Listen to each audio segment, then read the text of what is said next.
Hi guys, I'm Charvi and welcome to my video. If you're new here, I'm a student who paints for fun, constantly experimenting with different art styles while trying to find my own. And I've gotten so many questions about how do I paint. So today I'm taking you through my process. This isn't a strict tutorial, just a little behind the scenes look of how I work, and maybe it will help you with your own creative journey. So let's get started. I always begin with a translucent wash of warm tones, usually a mix of salmon pink, yellow, and orange. So this creates a soft, glowing undertone that makes the whole painting feel more cohesive. A good base is everything. It sets the mood and gives depth right from the start. And once that's dry, I start layering the main layers.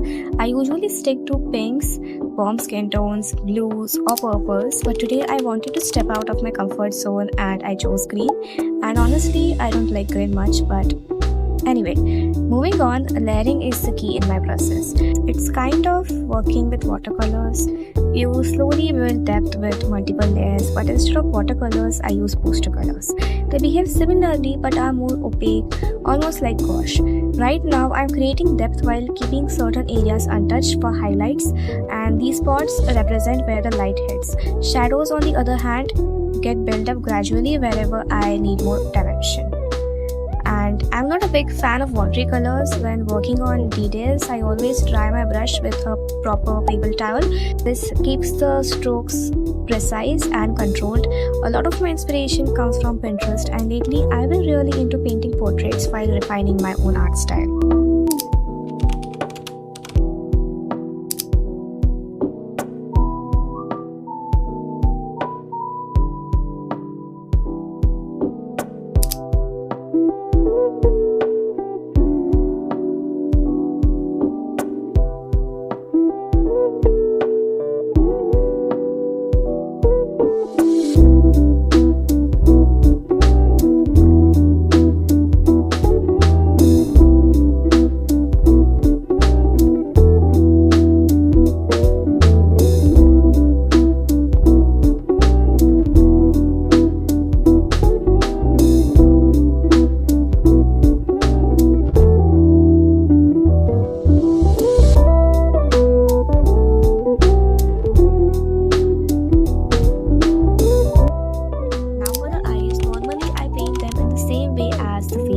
Layering to create depth, but this time I wanted to try a different texture, like the eyeballs were popping out a little more. So to get that effect, I used a very light blue-green shade, and just like the face, adding depth to the eyes is important, super important.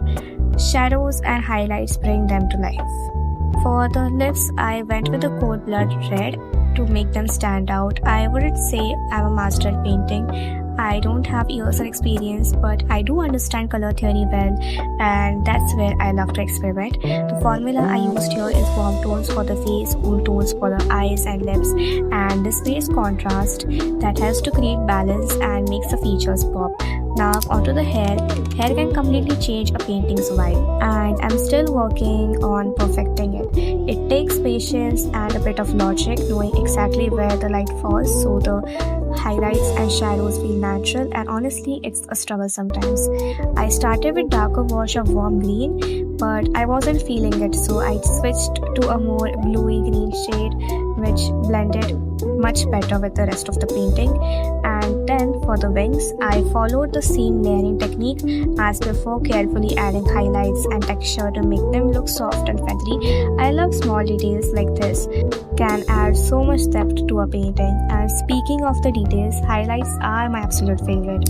A touch of pure white in the right places instantly add dimensions and make everything look more realistic, almost like it's glowing. And to make my art feel more personal, I always add tiny symbols like stars, moons, and mini dots and other celestial details. And it is a small touch, but it gives my paintings a different look, which is almost like ethereal kind of a touch, which I love within my art. And that's it. I hope this gave you a better look into my process. Let me know in the comments if you enjoyed the video and if I should make more painting process videos.